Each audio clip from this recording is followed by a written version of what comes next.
화제의 뉴스를 과학 기자의 눈으로 깊이 있게 바라보는 과학 본색 시간입니다. 이성규 기자와 함께 하겠습니다. 안녕하세요. 안녕하세요. 어서 오세요. 네, 오늘 과학 본색 어떤 소식을 준비하셨나요?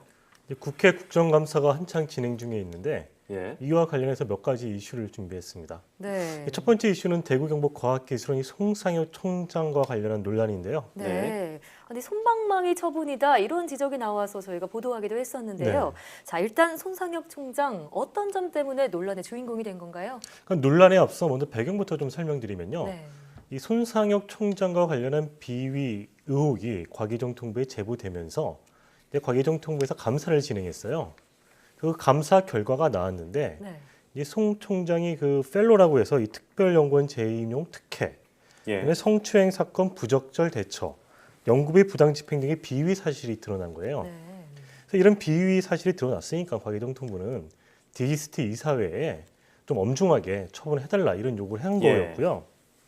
근데 디지스트 이사회가 3개월 감봉과 펠로 재임용 취소 이런 결정을 내린 거예요. 네.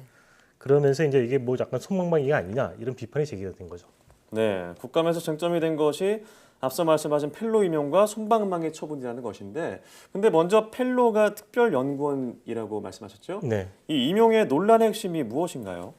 그러니까 이제 일반 교수들은 정년이 65세인데 네. 펠로가 되면 70세까지 5년 더 근무할 수가 있어요. 네. 근데 송상혁 총장은 이 펠로가 되기 전에도 펠로였었는데 이제 자기가 총장이 되고 나서 다시 이제 펠로를 다시 재임용 심사를 해야 되는데 본인이 이제 대상이면서 사실은 총장이기 때문에 예. 그 재임용 권자인 거예요, 이 사람이. 네. 그래서 일명 뭐 셀프 임용이었다. 이런 비판이 제기가 됐었던 거였죠. 네. 그래서 이 문제를 제기한 게 이제 더불어민주당 이철희 의원인데 인터뷰 문제 한번 들어보겠습니다. 6년 5개월 동안 펠로우직을 유지할 수 있게끔 규정을 바꿔서 했잖아요. 그죠? 아유, 아시는 대로 예, 아니면 답을 해주셔야죠. 모르세요?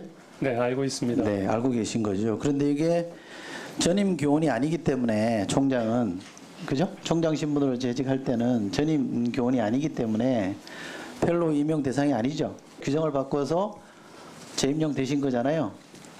그죠? 예, 아니면 대답해 보세요. 그죠? 네. 임용권자가 누굽니까? 지금 이제 임용권자가 누굽니까 물어봤잖아요. 이철희 네. 의원이. 예. 결국 그 임용권자는 송상효 총장 본인이다. 본인이다. 본인이죠. 이제 그런 내용인 거예요. 네, 그러니까 이 셀프 임용 논란 이것 외에도요 또 다른 쟁점이 디지스트 이사회의 처분이 너무 약한 것 아니냐 이런 지적도 나왔는데요. 여기에 대해서는 어떻게 보시나요? 그러니까 이제 과기정통부가 그 감사 결과에 따라서 디지스트 이사회 요구할 때는 네. 디지스트 정관 22조에 따라서 좀 엄중하게 처벌해 달라 이렇게 요구를 했어요. 예. 이제 디지스트 정관 22조를 살펴보면은 이 정관 22조는 그 이사회의 심의 의결사항을 규정해 놓고 있거든요. 네.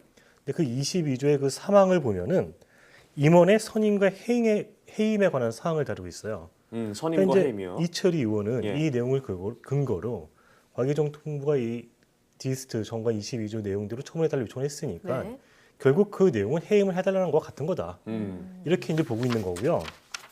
근데 사실상 해임을 요구한 것인데 왜 어떤 이유인지 모르지만 디지스트 이사회가 좀 3개월 감봉이라는 가벼운 처벌을 내린 거 예. 아니냐 이렇게 주장을 하고 있는 겁니다. 그렇군요. 그래서 이 의원은 결과적으로 이 문제는 뭐 과기정통부가 수사기관에 수사 의뢰를 하거나 아니면 감사원에 감사를 청구해야 된다 이런 주장을 했고요.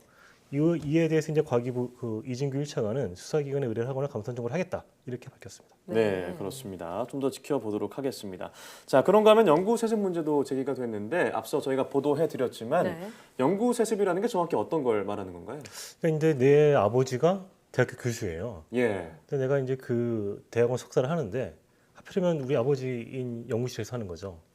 같이 연구를 하면서 이제 네. 논문을 쓸 거잖아요. 논문도 같이 그럼 올리고요. 아버지가 논문을 낼 때 나도 네. 거기 끼워서 같이 내 이름이 나가는 거예요. 그래서 아. 연구가 세습이 됐다. 네. 이런 의미인 거죠. 같이 연구하는 느낌이 아닌 건가요, 그럼? 뭐 같이 연구를 실제로 하기도 하겠는데 예. 어쨌든 논문을 같이 올린다. 네. 이런 거죠. 그러니까 일각에서는 좀 특혜가 아니냐 이렇게 볼 수 있는 부분이 될 수도 네. 있을 것 같은데 네.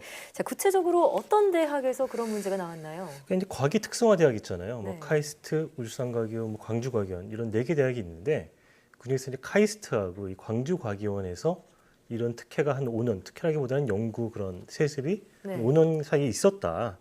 그래서 카이스트에선 2건이 있었고 광주과학원에서 1건이 있었어요. 네. 그래서 이들은 교수로 재직하고 있는 아버지의 논문에 공저자로 함께 이름을 올렸고요. 광주과학원의 경우에는 논문 3건을, 네. 그다음에 이 카이스트의 경우에는 각각 2건과 4건의 논문을 게재했다는 거예요. 그렇군요. 그래서 이 더불어민주당 김성수 의원은 이런 문제를 제기했었는데 이게 왜 문제가 되냐면 이 과학기술은 임직원 행동 강령 위반이라는 거죠. 이 강령에 보면은 이해관계 직무 회피 조항이라는 게 있는데 이 지금 이 사례에 나온 사람들 이게 3명이잖아요. 카이스트 네. 2명이랑 광주광연 1명. 이 3명은 이런 직무에 따른 어떤 절차를 밟지 않고 그냥 그렇게 진행을 했다. 아. 그래서 문제가 된다. 네. 예. 이런 거거든요. 뭐 인터뷰 한번 들어보겠습니다. 그 당시에 직급 상급자인 학과장에게 보고를 하고 처리했어야 되는데 이 절차가 이제 제대로 이행되지 않은 걸로 그렇게 파악이 됐습니다. 아니, 절차의 문제를 떠나서 네. 이건 상식의 문제 아닙니까? 네, 보통은 뭐 특히 한국 정서상으로는 또 통념상으로는 좀 받아들이기 힘든 거죠. 그런 면에서 그리고 이게 어떻게 정서의 문제입니까? 이거 연구 승계라고 지금 주장하시는 거죠, 지금. 배를 연구하는 게 뭐가 문제냐? 카이스트 층은 어떤 네. 절차상의 문제는 인정을 하면서도 뭐 외국의 경우에도 이렇게 뭐 부자, 뭐 그러니까 아버지 아들이 같이 연구한 사례에 네. 있다. 뭐 이렇게 좀 항변하고 있는 상황입니다. 아, 그럼 학과장에 보고를 하면 문제가 없다는 건가요? 그건 이제 직무상 절차상으로 문제가 없다는 거예요. 그렇군요. 아, 그렇군요. 자, 이런 연구세점 논란은 조금 더 지켜보도록 하겠습니다. 자, 그런가 하면 국제과학 비즈니스 벨트 사업이 삐걱대고 있다. 뭐 이런 지적도 나왔죠. 그럼 국제과학 비즈니스 벨트 사업은 예. 기초과학이랑 비즈니스를 연결해서 이제 그 뭐 기초과학을 좀 발전시키겠다 뭐 이런 사업, 국책 사업이거든요. 네. 그래서 지금 이제 기초과학 비즈니스 벨트에 들어갈 핵심 그 시설이 기초과학 연구원인데 본원 1차 건물은 들어왔어요. 근데 네. 2차 건물 이제 지금 짓고 있는 단계인데 이 2차 건물에 그 쓰일 설계도 예. 예산이 삭감됐다 뭐 이런 내용이에요. 그래서 이제 결국 설계도 예산이 삭감됐으니까 결국 향후 일정도 뭐 미뤄질 수밖에 없다 이런 건데 그러네요. 그 정용기 의원 인터뷰 한번 들어보겠습니다. 내년도에 설계해가지고 19년도에 20년도에 시공하고 21년도에 준공하는 걸로 이렇게 돼 있는 거 맞죠, 원장님?